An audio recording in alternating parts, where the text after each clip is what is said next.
Graça e paz, irmãos. Vamos abrir a palavra do Senhor lá em Tiago, último sermão desta série de pregações na carta de Tiago. Nós iremos hoje meditar no versículo 19 e versículo 20. Peço aos irmãos que desde já estejam orando ao Senhor para que esteja conduzindo.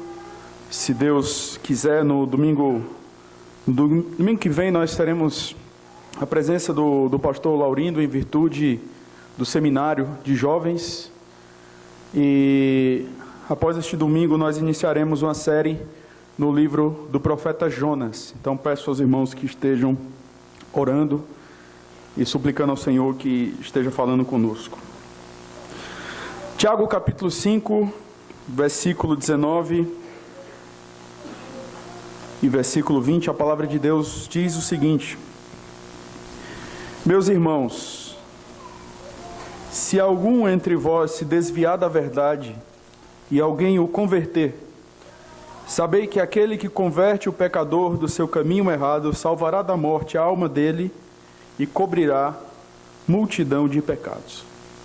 Vamos mais uma vez orar, louvando ao Senhor pela rica oportunidade de podermos meditar na sua palavra. Oremos. Mais uma vez, Senhor, nós elevamos as nossas vozes a Ti, gratos por este momento, por podermos cultuar o Teu santo nome, também por meio da pregação da Tua Santa Palavra. Nós reconhecemos a nossa total incapacidade de compreender a Tua lei. Por isso nós suplicamos que o Senhor nos ilumine, para que possamos, com os olhos desvendados, compreender a maravilha da Tua lei. Nos ajuda, Senhor. Confronta o nosso coração. Livra-me de estar pregando com temor de homens no coração, mas que eu possa temer somente a Ti, que o Teu povo seja edificado e que possamos sair daqui rendendo glórias e honras ao Teu santo nome. No nome de Jesus que nós oramos. Amém.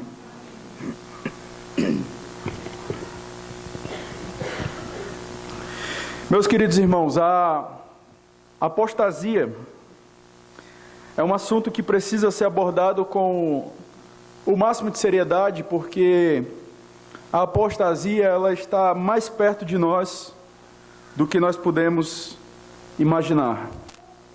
A apostasia ela se dá por aqueles que conheceram, um dia tiveram contato com a fé, professaram a fé no Senhor Jesus, pessoas que de repente até foram membros de igreja, pessoas que passaram um bom tempo na igreja, algumas, de repente, a vida inteira, digamos assim, 20 anos, 30 anos, mas que nunca conheceram o Senhor. É importante nós pensarmos sobre isso, e é interessante como Deus vai nos conduzindo, como Deus vai direcionando a igreja. E nós temos, infelizmente, experimentado um pouco dessa realidade, onde nós percebemos pessoas que têm abandonado a igreja, têm saído da igreja. E nós achamos muitas vezes, e vemos isso no discurso de algumas pessoas, que não, mas é um tempo, a pessoa precisa espairecer um pouco a cabeça, enfim, as ideias. E nós temos percebido pessoas que têm mesmo radicalmente abandonado a igreja, mesmo sendo admoestadas, mesmo sendo exortadas a voltar aos caminhos do Senhor, essas pessoas sem nenhum pingo de temor no coração, sabendo do juízo de Deus sobre elas, da possibilidade do juízo do Senhor sobre elas, elas simplesmente não, eu entendo, eu sei, mas mesmo assim eu vou sair, eu vou embora. Essa é uma realidade que a nossa igreja vive. E você de repente há de lembrar, você que está há muitos anos aqui, eu estou aqui desde 2013, outubro de 2013, você há de lembrar quantas pessoas não já passaram por aqui, quantas pessoas não já sentaram nesse mesmo banco que você está, e hoje se encontram totalmente longe, pessoas que se encontram totalmente de maneira irreconhecível. Você olha e, meu Deus, é essa pessoa que um dia liderou ao MP, é essa pessoa que um dia cantou ao meu lado, que um dia serviu na diaconia, que um dia serviu no presbiterato, que um dia foi pastor. Essa pessoa é crente.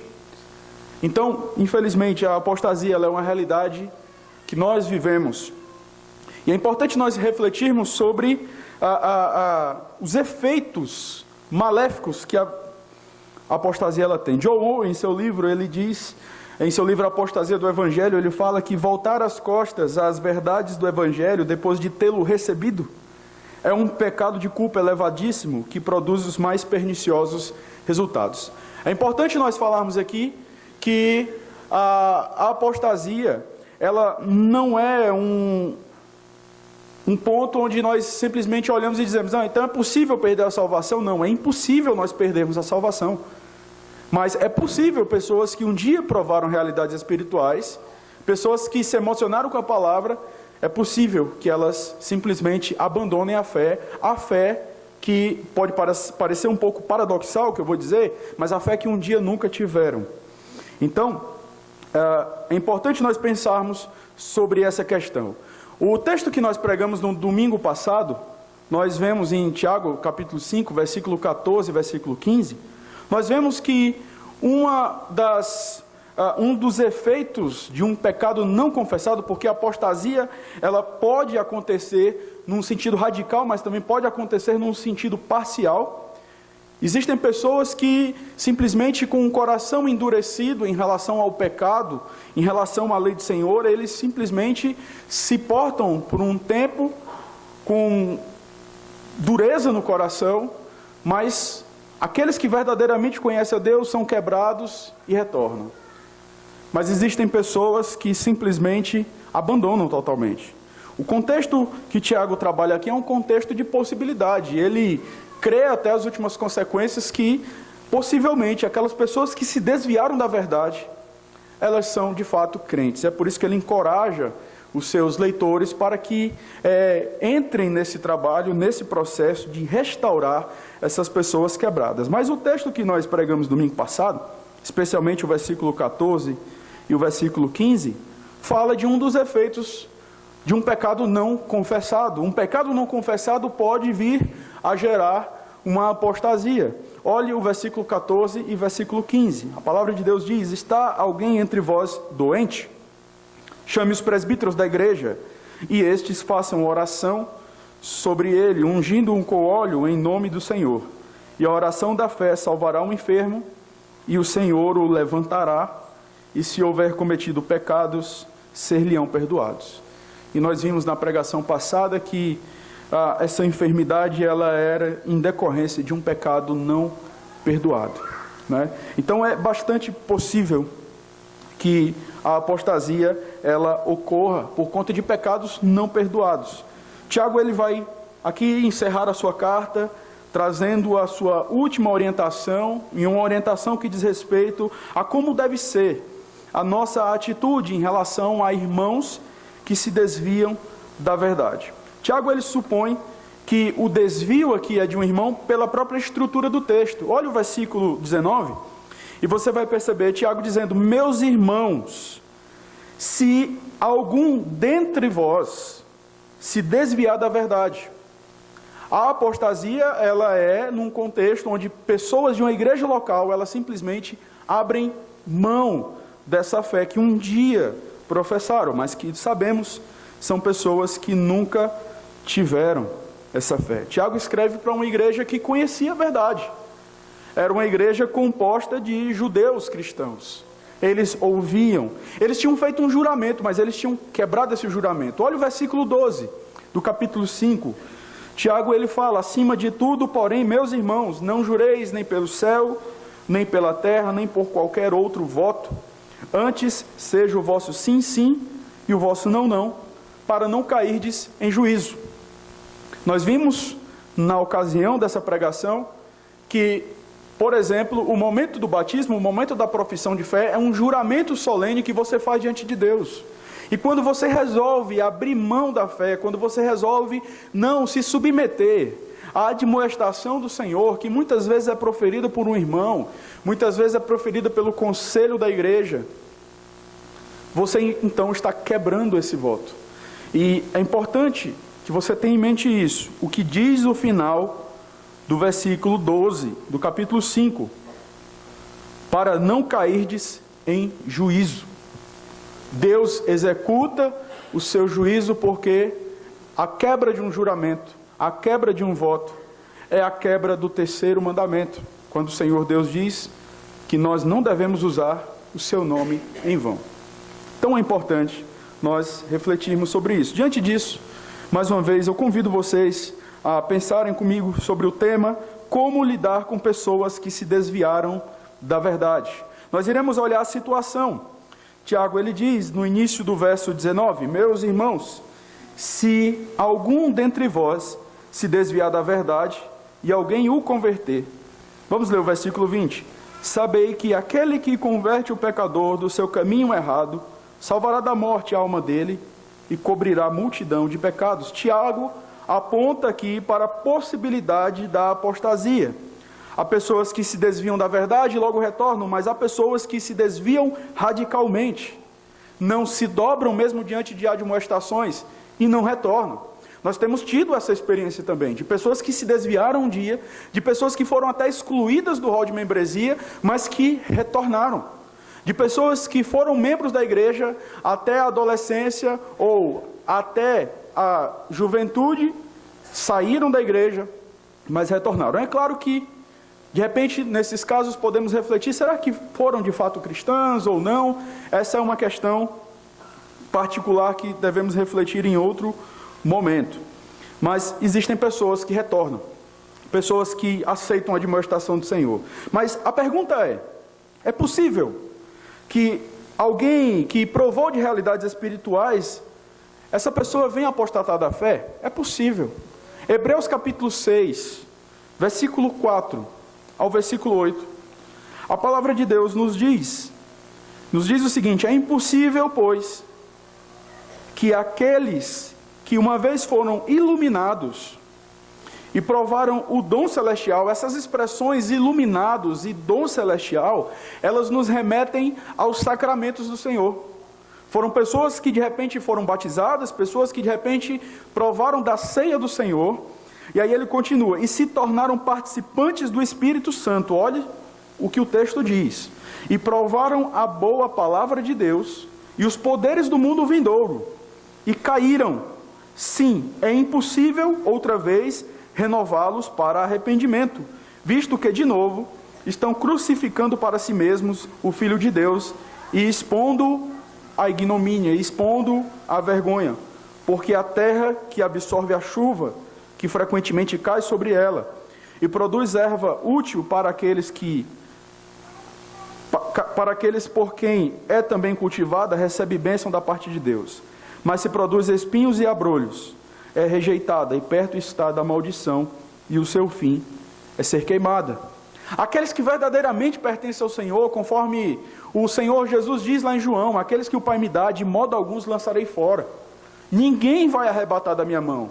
Judas diz que nós somos guardados no Senhor. Aqueles que de fato conhecem a Deus, esses jamais caem totalmente da graça. Nós podemos cair em pecados graves, mas não continuaremos neles. Aqueles que caem e continuam e perseveram e não aceitam a admoestação do Senhor, essas pessoas demonstram que nunca foram cristãs de fato. E é a essas pessoas que o autor de Hebreus se dirige. É impossível por quê? Porque nunca tiveram uma fé no Senhor Jesus. Nunca. Então é possível que de repente você aqui nesta noite, que é membro da igreja há tantos anos, que cresceu na igreja, que exerce um cargo na igreja, ou que já exerceu um cargo na igreja, é possível que você não seja um cristão de fato. É possível.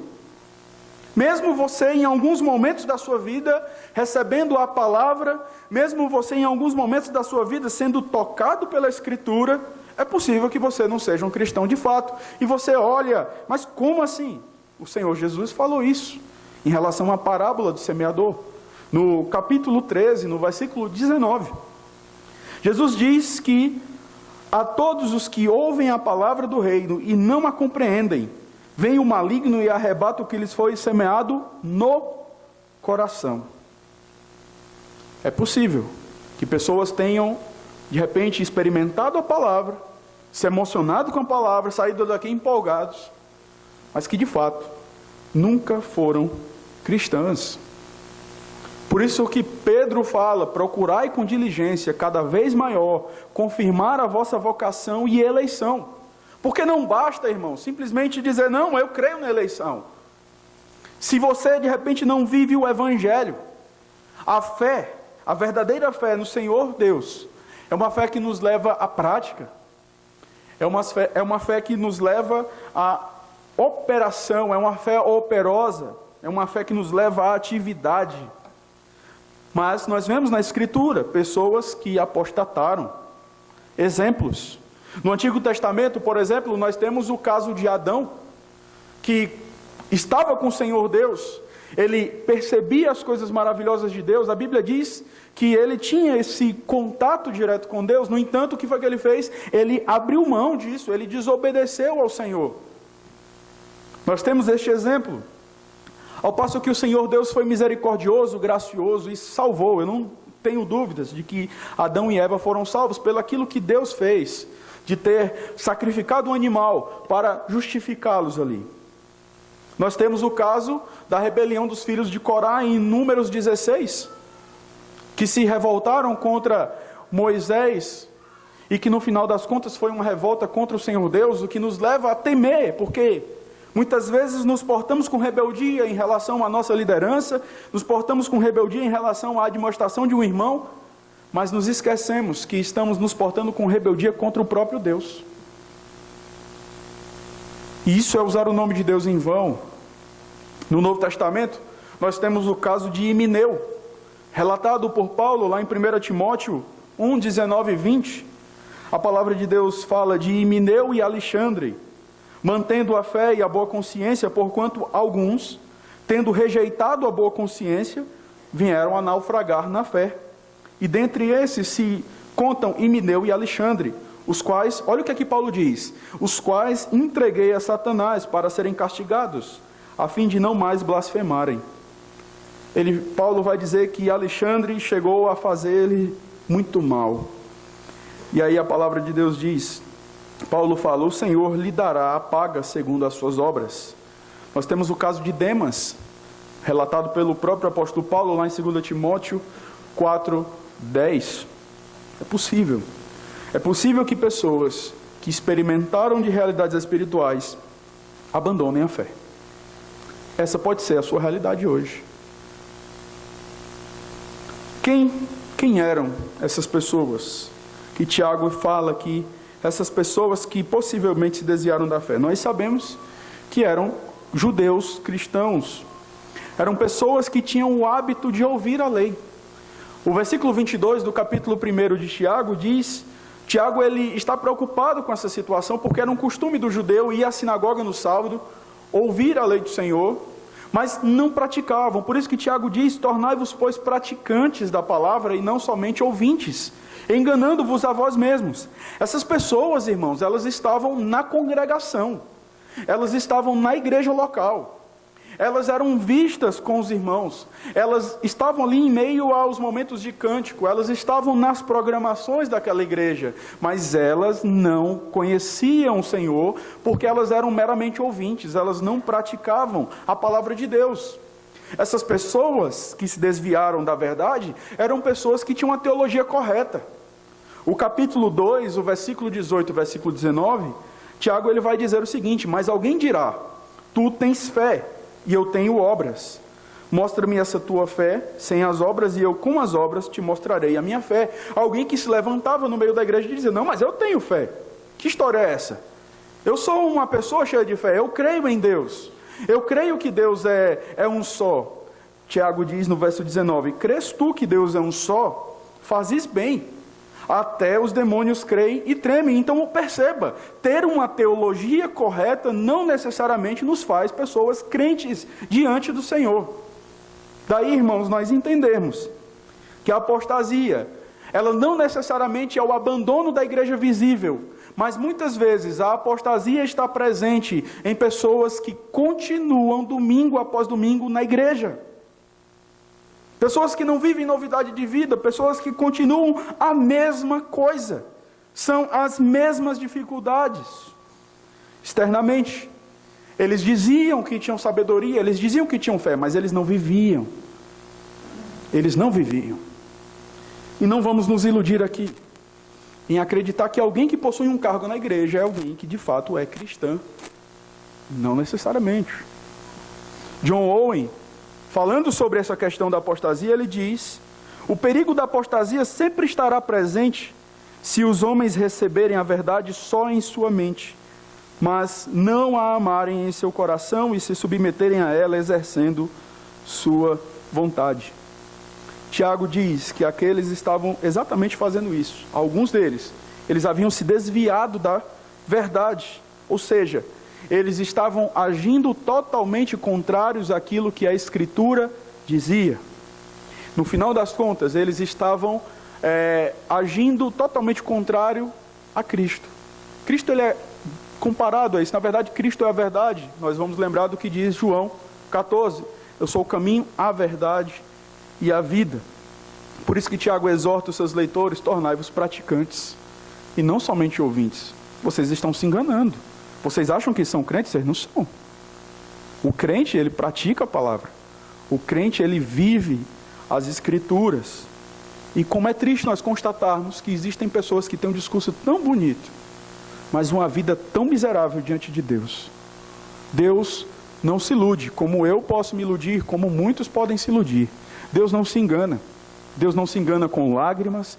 Deus não se engana com lágrimas de remorso. Deus não se engana com um aparente zelo, um serviço que na verdade tem o seu propósito de mostrar às pessoas que eu estou trabalhando, que eu estou fazendo alguma coisa. Deus não se engana com isso.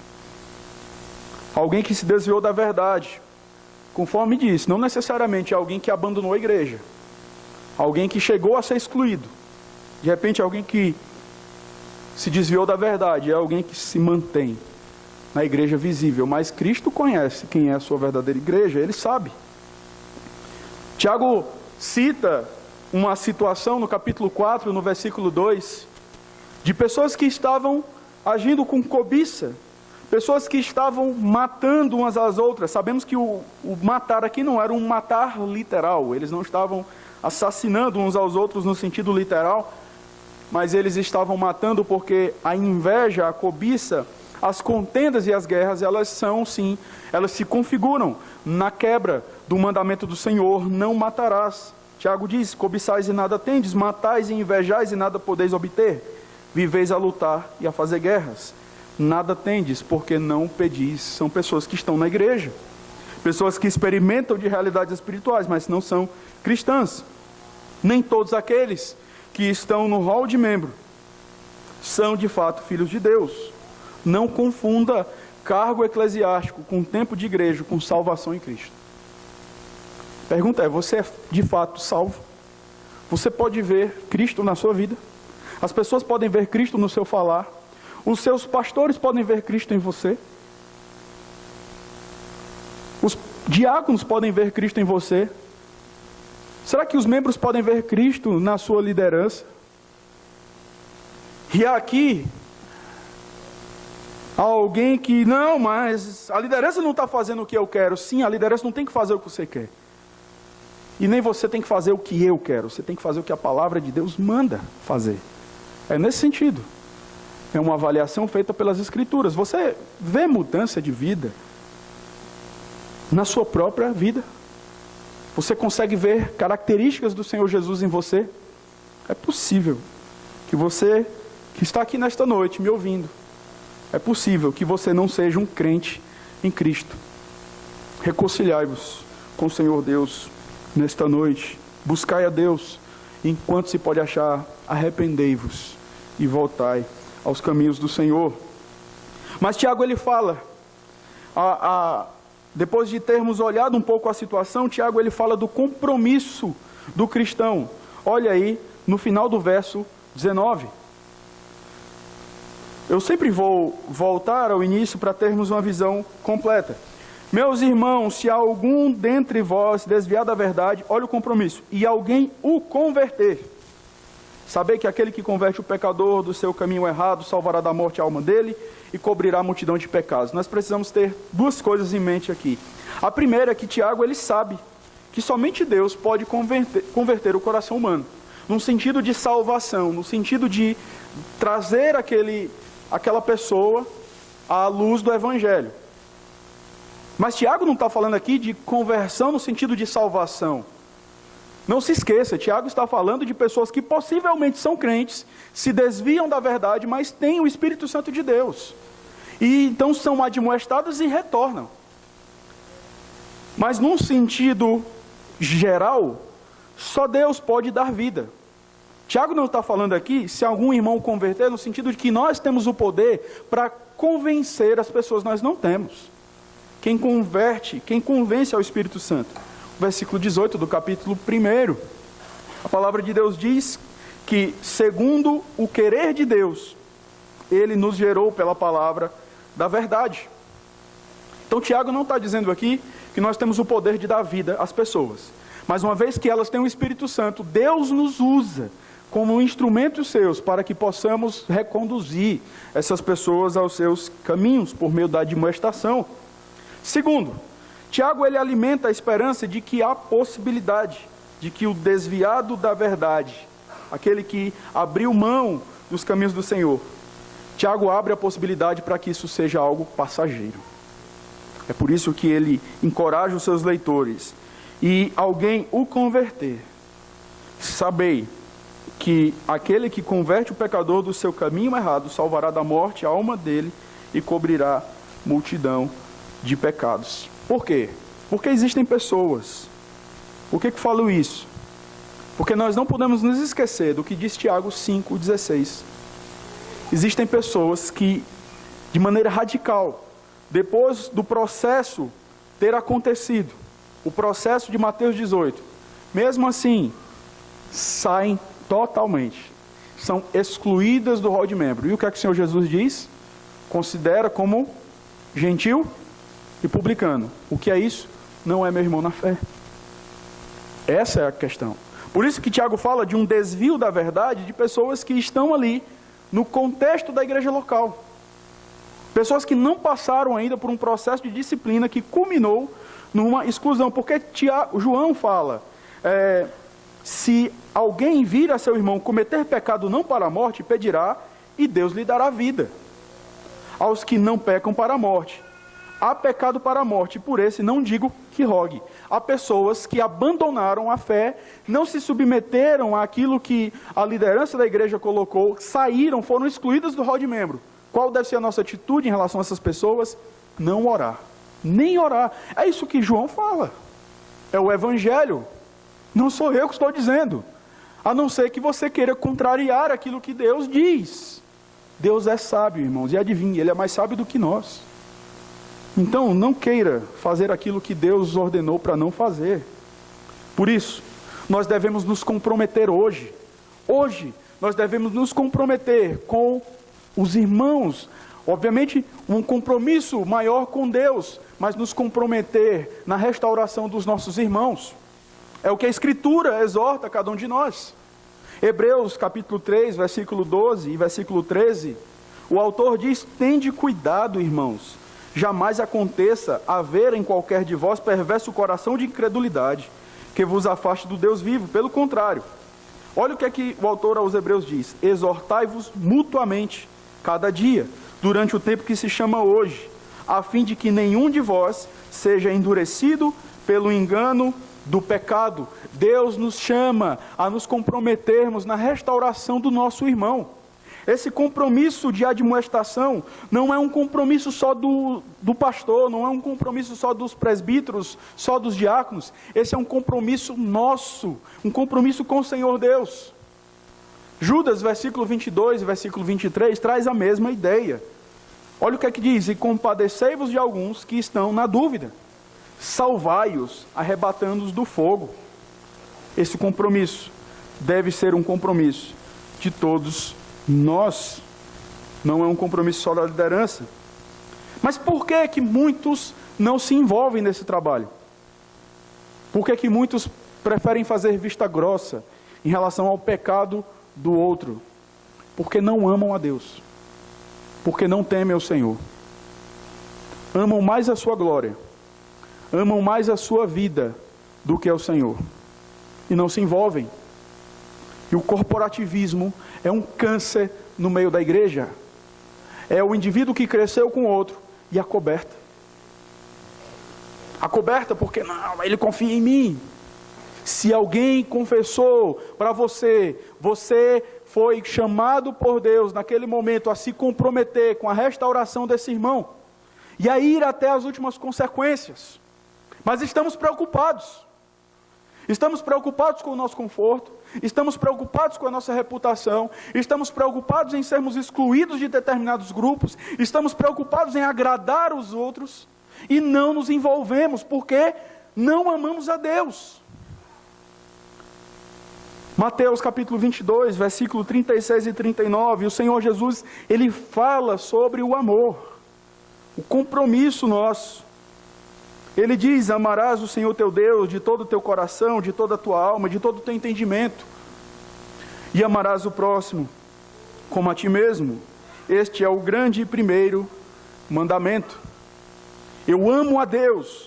Eu amo ao Senhor acima de todas as coisas. E porque eu amo a Deus, eu não posso suportar ver o meu irmão se perder. Eu não posso suportar ver o meu irmão continuar com o seu coração endurecido, desonrando ao meu Deus. Eu amo ao Senhor. E porque eu amo ao Senhor, e Deus diz na sua palavra, os mandamentos do Senhor, do quinto ao 10º mandamento, é um compromisso que eu tenho em relação ao meu irmão. Eu devo ir até ele, mas acima de tudo eu vou até ele, porque eu amo o Senhor que estabeleceu os 10 mandamentos. Mas não amamos a Deus, e nos calamos, acobertamos. Corporativismo miserável no meio da igreja. Nós devemos amar, irmãos, amar ao ponto de estarmos dispostos a confrontar o nosso irmão. A ausência de confrontação em um relacionamento pode demonstrar que o amor a Deus não é de todo o coração, não é de toda a alma e de todo o entendimento. Você pode até dizer o contrário, mas não é isso que a palavra de Deus diz. Se você ama a Deus, você se comprometerá com aquilo que Ele ordenou na sua palavra. Ou seja, buscar a restauração do irmão. A confrontação, ela tem pouco a ver conosco, ela tem a ver com o Senhor Deus. Eu não vou ao meu irmão porque ele não está de acordo com as minhas opiniões. Eu vou ao meu irmão porque ele não está de acordo com as opiniões de Deus. Ele não está de acordo com os padrões de Deus. Ele está difamando o nome do Senhor. E ao ver alguém difamar o nome do Senhor, isso entristece a minha alma. Espera aí, mas não é isso que o salmista diz no Salmo 119? Os meus olhos enchem de água, as lágrimas vêm porque o povo desonra a tua lei, Senhor. E nós não suportamos isso. E o que fazemos? Vamos até o irmão e confrontamos o nosso irmão. Mas não fazemos porque amamos a nós mesmos. Paul Tripp, ele diz, tememos que os outros nos entendam mal ou fiquem bravos conosco. Temos receio do que os outros vão pensar. Não queremos suportar as dificuldades da sinceridade porque amamos a nós mesmos, mais do que amamos ao próximo. Contudo, sabemos que a profundidade do amor num relacionamento pode ser julgada pelo grau de sinceridade existente. Não é só chegar e dizer, olha, irmão, está errado isso, você tem feito isso, você tem pecado nesse sentido, e eu quero dizer para você que eu estou aqui para caminhar com você. Não é só dizer aquilo que precisa ser mudado, mas é dispor o coração a isso. Mas muitos se escondem, e depois colocam a culpa no irmão, coloca a culpa na liderança, porque não, ninguém me procurou, mas espera aí, você abre o coração? Pessoas que dissimulam, pessoas que você chega, confronta e a pessoa diz, não, está tudo bem. Já aconteceu isso com você? De você ir confrontar alguém, você saber que a pessoa está em pecado, você vai confrontar essa pessoa, e a pessoa olha para você e começa a te aconselhar, biblicamente. Ah, irmãos, você pode chorar pelos cantos, mas você não é restaurado, porque você não quer. Deus estabeleceu a norma, o compromisso, o caminho está lá em Mateus 18. No versículo 15 ao versículo 17, por favor, abra a palavra de Deus lá. Mateus 18, do verso 15 ao verso 17. Nós temos aqui o caminho que deve ser adotado na restauração do irmão que pecou, no irmão que caiu e que tem difamado o nome do Senhor. A palavra de Deus diz, Mateus 18, versículo 15 ao versículo 17, se teu irmão pecar, vai arguí-lo entre ti e ele só. Se ele te ouvir, ganhaste o teu irmão. Se porém não te ouvir, o que é que a palavra de Deus diz, irmão? Toma ainda contigo 1 ou 2 pessoas para que, pelo depoimento de 2 ou 3 testemunhas, toda a palavra se estabeleça. E se ele não os atender, dizei-o à igreja. E se recusar ouvir, também a igreja considera-o como gentil publicano. Ou seja, você deve se comprometer até o final. Até o final. E essa palavra aqui é para os curiosos. Aqueles que gostam de saber demais da vida dos outros. E sabem de tantas coisas que acontecem. Mas sabem para quê? Para dizer que sabem e para propagar fofocas. Se você é ciente de algo que ocorreu com o irmão, a Bíblia diz que você deve ir até ele, procurá-lo e exortá-lo, admoestá-lo. Aí ele não quis te ouvir. O que é que a Bíblia diz? Você para por aí? Você lava as mãos e diz, não, mas eu fiz a minha parte. É isso que a Bíblia diz? Não, a Bíblia diz que você deve chamar um outro irmão e ir até ele. É isso que a Bíblia diz. Se você vai e confronta o seu irmão e ele não se arrepende e você simplesmente lava suas mãos, você está sendo infiel àquilo que a palavra de Deus diz. Você tem que ir até o final. Você confronta. Ele não quis, você chama um irmão e vai até ele. E se ele não quiser ouvir vocês, aí vocês lavam as mãos? É isso que a Bíblia diz? Apresenta a igreja. Tá bom, meu irmão, pois eu vou escrever uma denúncia contra você, eu vou levar isso ao conselho, porque você não está entendendo. Ah, mas aí não sei o quê. Aí nada. Escreve. E vamos tratar o irmão. Sabe por quê? Porque a disciplina, ela é vista nas Escrituras como um sinal da graça e do amor de Deus. Mas muitos de nós damos uma conotação negativa à disciplina. Ah, mas eu não vou falar, porque aí o pastor vai querer disciplinar. Irmão, existe maior demonstração de ira do que entregar o pecador a si mesmo? Romanos capítulo 1. Deus entregou o homem a si mesmo. A ira de Deus se evidencia nesse aspecto de Deus dizer para o homem, vai, faz aquilo que você acha melhor. Você olha a história dos juízes, e um dos versículos mais tristes que eu vejo nas Escrituras é o último versículo de Juízes. Não havia rei em Israel e todo mundo fazia o que queria. É triste, irmãos. Mas o nosso compromisso com a verdade de Deus é um compromisso que nos leva até as últimas consequências. Eu vou confrontar o irmão. Isso tem ocorrido e eu louvo a Deus, porque posso presenciar também pontos positivos. De irmãos que já, pastor, me oriente, eu não sei o que fazer, vai lá e confronta. Vai lá e confronta o irmão. Se ele não te atender, me chama, eu vou lá contigo. Se ele não entender, a gente leva a questão para o conselho. E vamos tratar o irmão. E pela sua graça, o Senhor restaura naquele primeiro momento. Ou pela sua graça, Deus restaura por meio da disciplina. A disciplina é manifestação da graça de Deus. Mas há casos em que a questão já se tornou pública. Já houve um grande estrago, o nome do Senhor tem sido difamado entre muitos irmãos. E aí, irmãos, alguns passos não foram permitidos por Mateus, no sentido de irmos até ele, porque o pecado já se tornou público, e você vê o caso de Acã. A Bíblia diz que Josué foi lá, Acã, eu ouvi uma história aí e tal, vamos sentar aqui e conversar. Já havia se tornado público. Você vê o caso daquele jovem, relatado por Coríntios, onde Paulo diz, olha, ele está se deitando com a mulher do próprio pai, a madrasta. E eu já sentenciei, e ele diz, entrega a Satanás, pecados que se tornaram públicos. Porque alguém pode dizer, não, mas, peraí, se tornou público, mas vieram até mim, eu confessei, e o nome do Senhor? Como fica? Difamado? A disciplina, ela é necessária porque ela visa a restauração. Então se comprometa. Se você sabe, não tenha medo. Ou vá até a pessoa, ou se algo se tornou público, de repente chegue na pessoa, ou chegue no conselho, vamos conversar. Algo está acontecendo, eu estou preocupado com o irmão tal, ou com a irmã tal. Precisamos tratar essa questão. Mas muitos se escondem e ficam com medo. Não, mas eu não quero ser visto como fofoqueiro. Eu não quero ser visto como fofoqueira. Se você ama a sua glória, você está dizendo que não ama a Deus.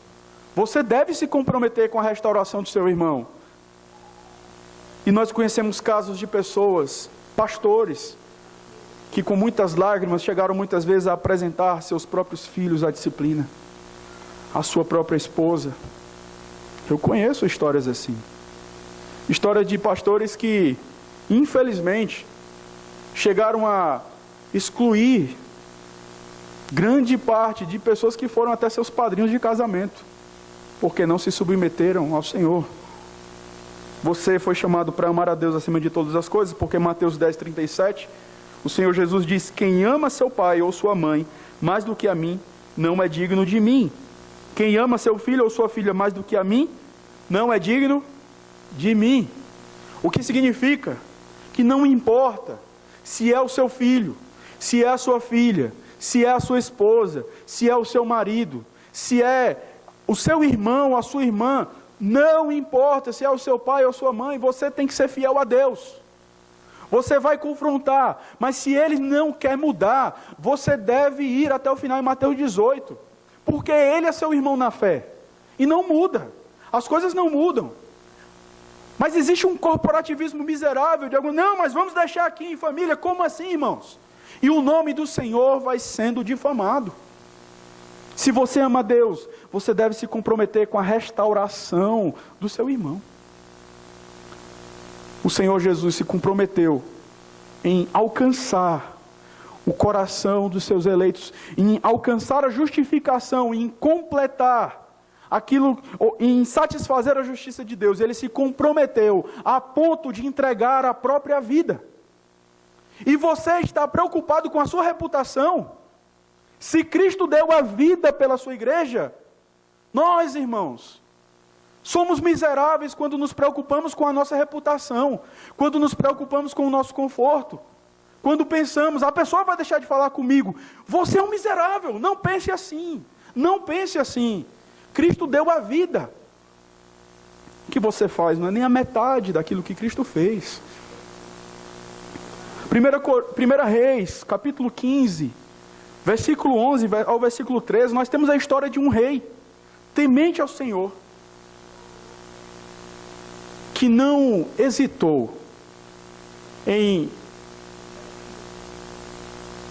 alertar, na verdade, em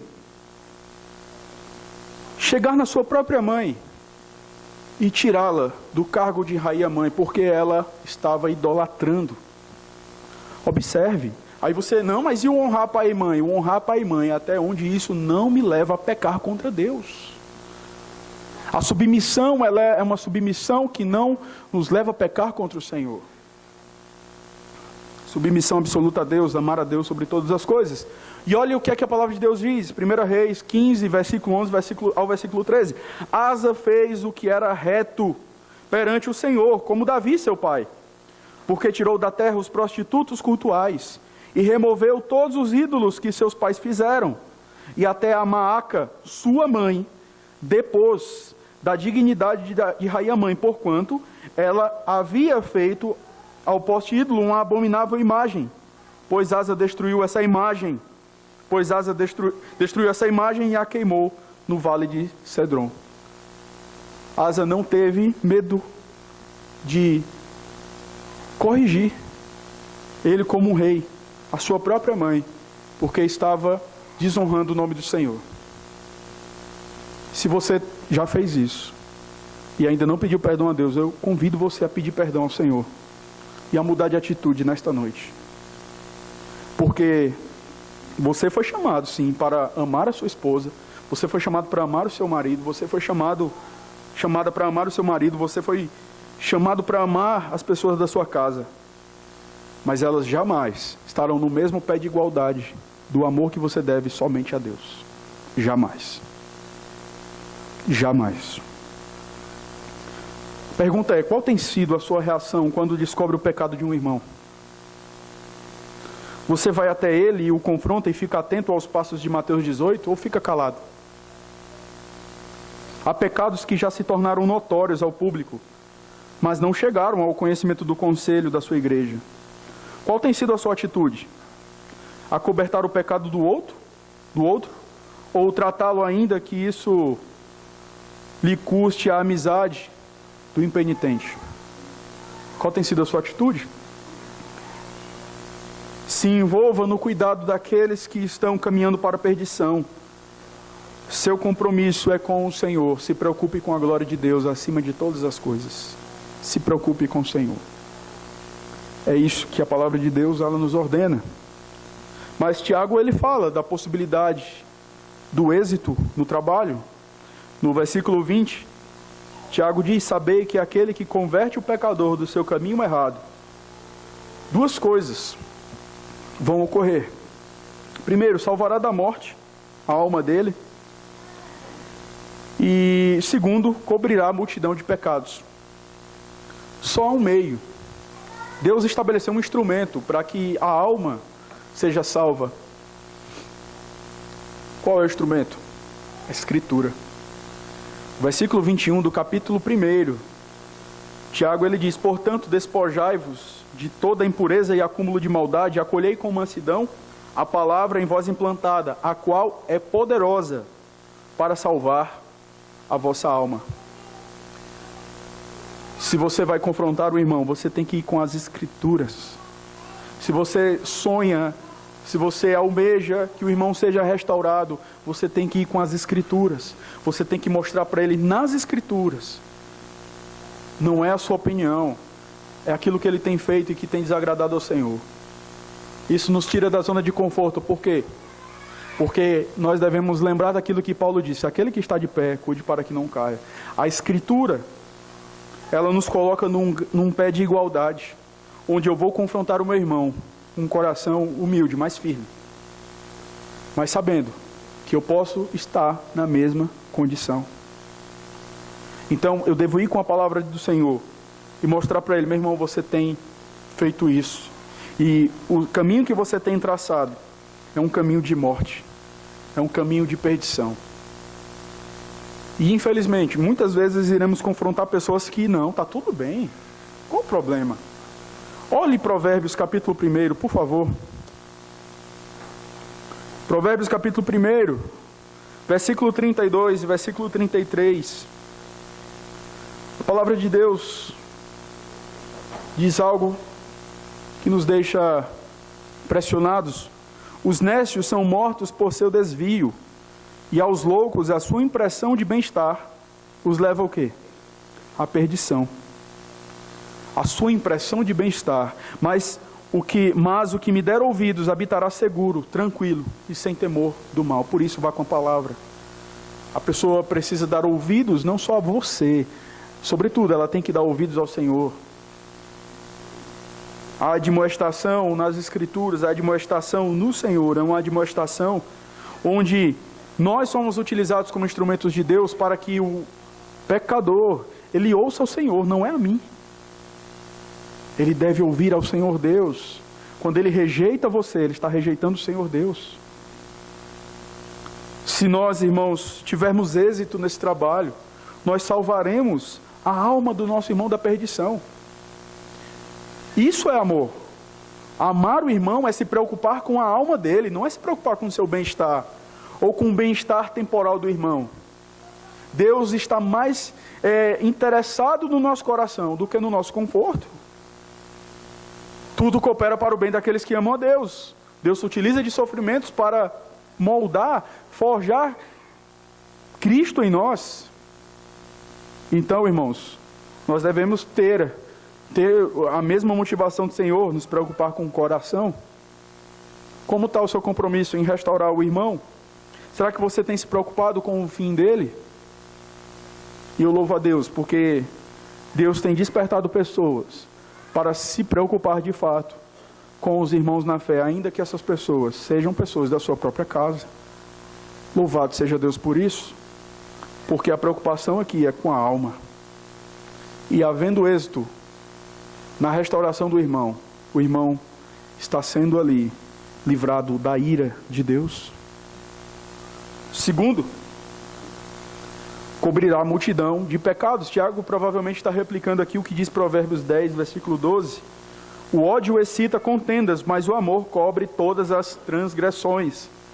A ideia é que estes pecados, eles não serão instrumentos de condenação sobre o arrependido, mas serão cobertos pelo suficiente sacrifício de Cristo. É somente Ele que pode cobrir a nossa culpa, a nossa vergonha diante do Pai. Lembra-se do que diz lá em Gênesis, do Senhor Deus que cobre a vergonha de Adão e Eva através do sacrifício de um animal. Somente Cristo, Ele pode cobrir a multidão dos nossos pecados diante do Pai. Somente Cristo pode fazer isso. Mas a ideia aqui também é que esse resgatar, essa atitude de resgatar o irmão, livra o irmão que é resgatado, ele é livrado de cometer pecados ainda maiores, ainda mais graves. O Senhor, pela sua misericórdia, freia aquele irmão. Por quê? Porque Deus usou você como instrumento para abrir os olhos daquele irmão. E às vezes nós não temos ciência de que um abismo chama outro abismo, né? Fato. Vamos aqui, começamos mentindo, depois estamos roubando, depois é normal começar a flertar com outras mulheres, com outros homens, e as coisas vão só piorando e vai assim. E daqui a pouco,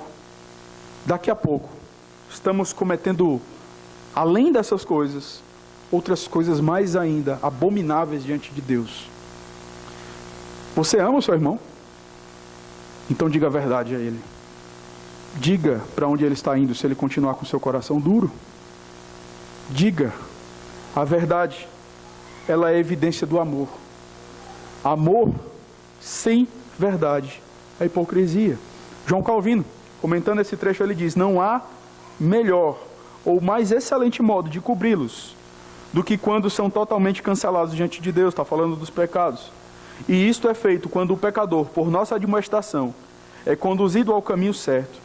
Devemos, pois, especialmente e mais cuidadosamente atentar para este dever. Qual tem sido a sua atitude diante dos pecados cometidos pelo seu irmão? Você tem fofocado? Ou você tem procurado tratar pelos meios que Deus estabeleceu? Eu louvo a Deus, porque conheço pessoas que através da disciplina foram restauradas. E ao contrário do que a lei dos homens diz, quando nós somos tratados pelo Senhor, o Senhor, Ele nos perdoa. E quem há aqui que possa levantar o dedo e acusar alguém que foi restaurado pelo poder da graça de Deus? Nenhuma condenação há para aqueles que estão em Cristo. Ele fala isso num sentido de justificação, mas trazendo isso para uma maneira mais ampla, aplicando a outros contextos.